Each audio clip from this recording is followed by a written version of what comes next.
윤석열 대통령 당선인 취임식이 사흘 앞으로 다가왔지만 내각 구성은 여전히 난항을 겪고 있습니다. 윤 당선인의 고심도 깊어지고 있는데요. 자세한 내용 취재기자 연결해 들어보겠습니다. 이준음 기자.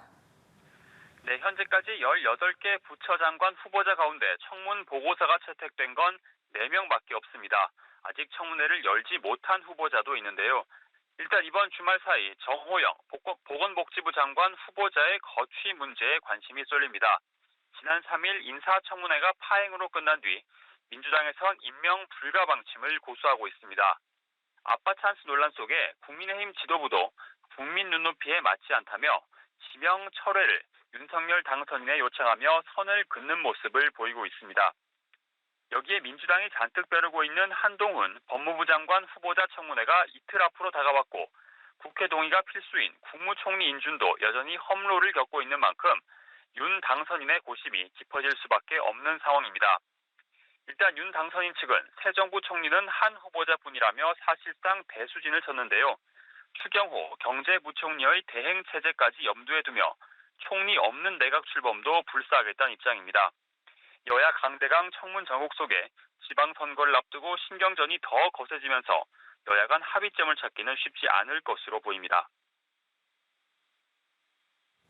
네, 이런 가운데 민주당이 인천 계양을 국회의원 보궐선거에 전략 공천하겠다고 밝힌 이재명 상임고문이 오늘 공식 입장을 내놨다고요? 네, 오늘 오전 9시쯤 자신의 SNS에 무한 책임지겠다는 제목의 글을 올렸습니다. 인천 계양을 출마를 수락하는 첫 공식 입장입니다. 당의 결정을 전적으로 따르겠다, 또 국민의 집단 지성을 믿고 민심의 바다에 자신을 던지겠다는 각오를 밝혔습니다.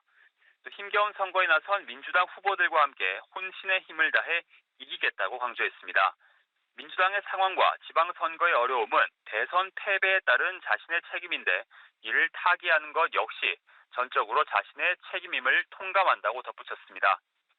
대선 주자들이 국회의원 보궐선거에 잇따라 출마하며 판이 커지는 분위기인데요.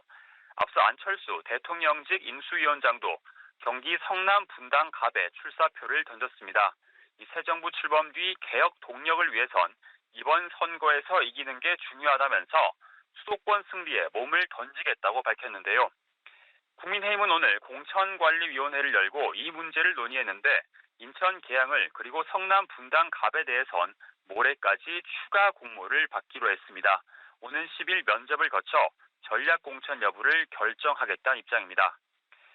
일각에선 두 사람의 이 같은 행보에 대한 비판도 만만치 않습니다. 박영선 전 중소벤처기업부 장관은 이재명, 안철수 이 두 사람의 보궐선거 출마를 원칙과 명분이 없다고 비판하며 공적인 가치를 너무 가벼이 보는 것 아닌지 우려된다고 지적했습니다. 여야 모두 본격적인 지방선거 체제로 전환하는 가운데 민주당 지도부는 송영길 서울시장 후보를 집중 지원하면서 윤석열 정부에 대한 견제를 강조했고 국민의힘은 이준석 대표가 평창과 원주를 돌며 강원의 바닥 민심을 공략했습니다. 지금까지 정치부에서 전해드렸습니다.